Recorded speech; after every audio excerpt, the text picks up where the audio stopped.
All right, so the Minnesota Timberwolves are on an absolute tear since trading Jimmy Butler to the Philadelphia 76ers for Rocco and Dario Saric and Jarrett Bayless. Now, the Minnesota Timberwolves, they just smashed the San Antonio Spurs of all teams, a Greg Popovich-led team. At one point, it looked like they were going to 50-piece them. They almost 40-pieced them. They won by 39 points last night by a final score of 128-89. This is Realistic Randy, Mediokr, Best Sports Podcast. Thank you for tuning in. The Minnesota Timberwolves, man, they've turned things around. I'm not really a big fan of stats or I know this is a very advanced metric or advanced analytics type of sport nowadays where we say, well, look at these efficiency ratings and all this stuff. I'm not really a fan of letting stats tell the whole story. I'm more of an eye test guy. That's pretty much how I am for when I'm covering whether it's the Vikings or the Minnesota Timberwolves, or if I ever expand to anything else, like if I talk about more NBA teams like my Dallas Mavericks, who, by the way, now after the Wolves beat the San Antonio Spurs, they're now possibly going to be a playoff team this year. They're now 500. They're at 11-11, and they're jockeying for a position right now with my Dallas Mavericks for the number 8 spot in the Western Conference standings. So that's some really, really good stuff. I really didn't see that coming. As far as the stats and how I'm not letting that, tell the whole story, some stats cannot be ignored. Okay, before the Jimmy Butler trade, the Minnesota Timberwolves, they were 29th in defensive efficiency. Okay, so that's the points that you give up, or defensive rating, excuse me.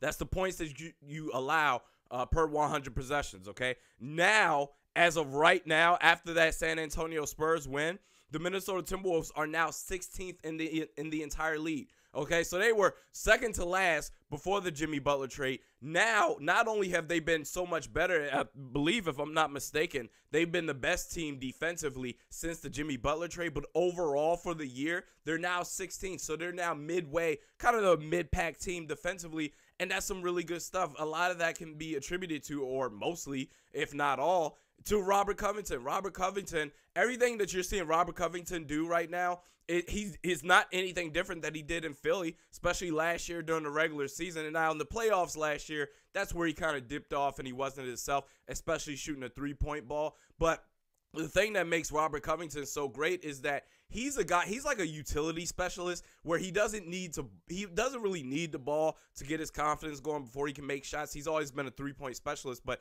he's one of those guys where he gives his all defensively, fighting through screens, making switches, on ball, off ball defender, really great.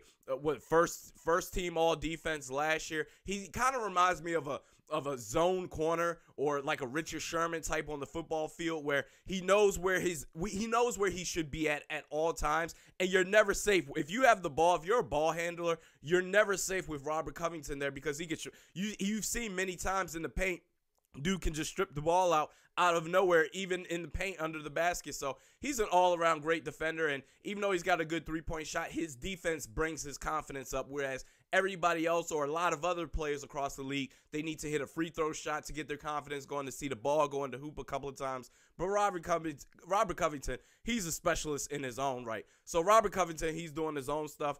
As far as what I would see now, I know they're 7-2 since the trade, and they're doing a lot of good things. But what I would like to see for the Minnesota Timberwolves, if you're a fan, and correct me if you think that I'm wrong, you can leave it in the comments section, or you can tweet me at realistic_Randy, or Facebook at realisticrandy. Something that I think that you could do to optimize this Wolves team still is that Taj Gibson does not need to start anymore. In fact, there's 3 starters on this team that doesn't need to be starting anymore. So let's start with the obvious, Taj Gibson.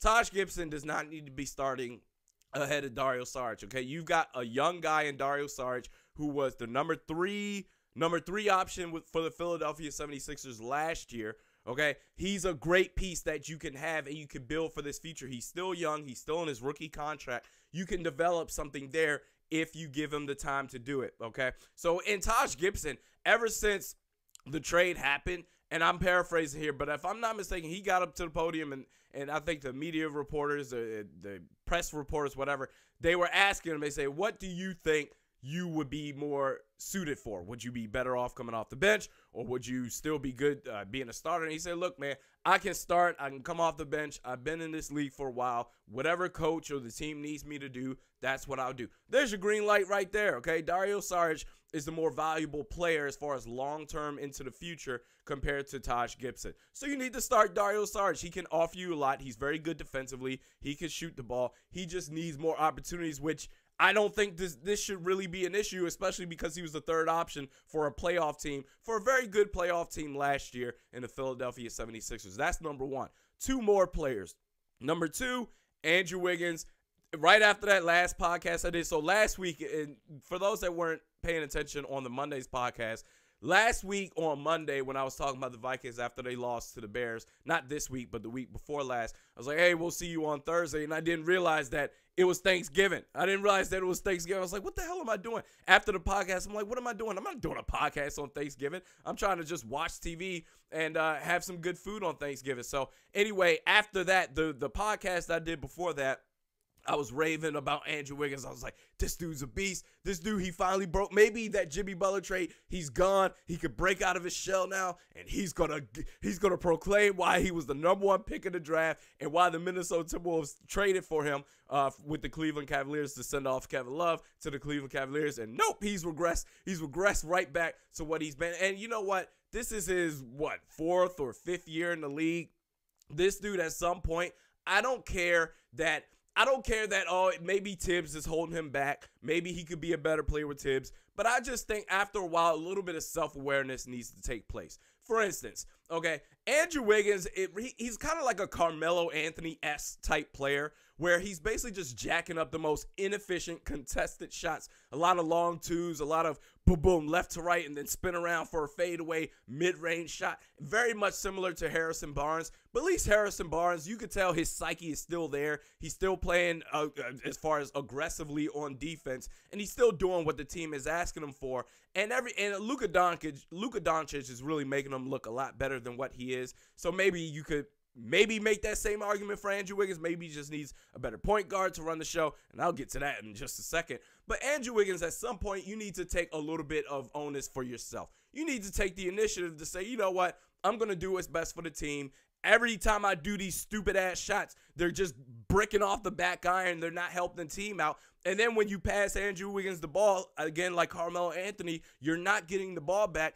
I just think at a certain point, and once in a while, 1 out of every 4 or 5 games, he just beasts off and he just goes off, and you're like, oh, that's what we can eat. Maybe this is the time. And that last podcast I did, well, I was like, man, this dude, he had an incredible dunk off of 2 people. He almost had another putback dunk. This dude was energetic on both ends of the floor. Even a game before that, or a couple of games before that against the Los Angeles Lakers, this dude was playing great defensively, in my humble opinion. Great defensively on LeBron. He was doing a lot of good stuff. But then he reverted back to that same guy where he's like, oh, okay, he's just disappearing, and you'll get whatever you can get from him. But at the same time, you're forfeiting possessions offensively.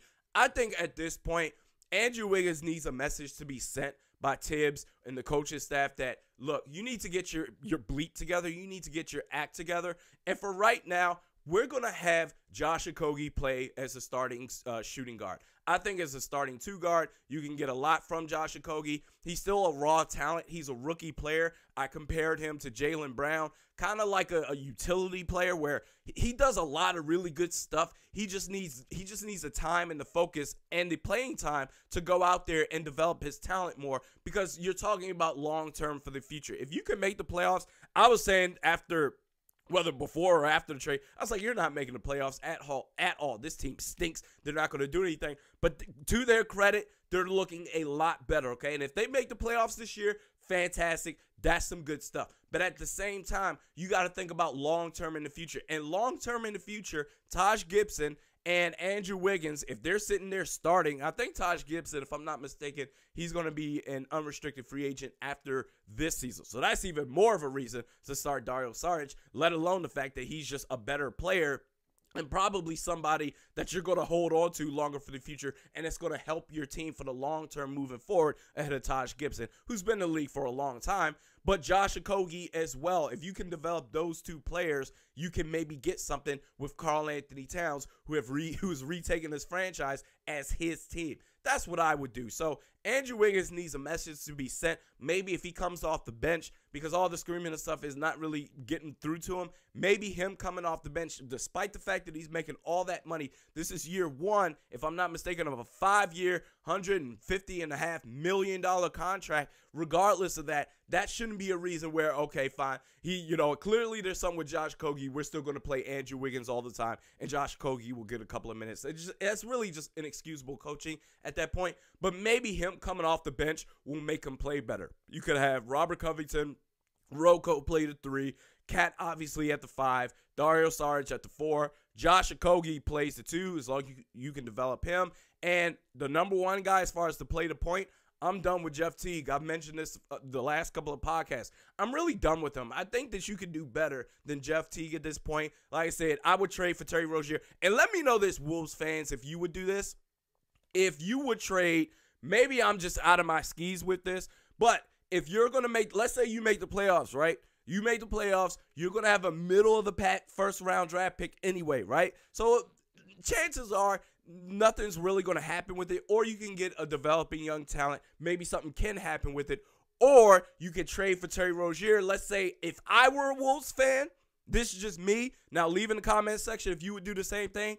I would trade a first-round pick for Terry Rozier. All right, we saw what Terry Rozier did in the playoffs last year. He is a starting caliber point guard, very good at shooting the 3. Now the Celtics, they've struggled as of lately, for whatever reason. I think part of it is due to Gordon Hayward coming back. At some point, you're having just too many chefs in the kitchen. They've got too many players there that need the ball in their hands. And I thought last year they did a better job of sharing the ball. This year, they're doing a lot more ISO ball movement. So not even ISO ball movement, just ISO ball in period. So I think there's a lot going on with that. But he's very good at shooting the 3, very good defensively.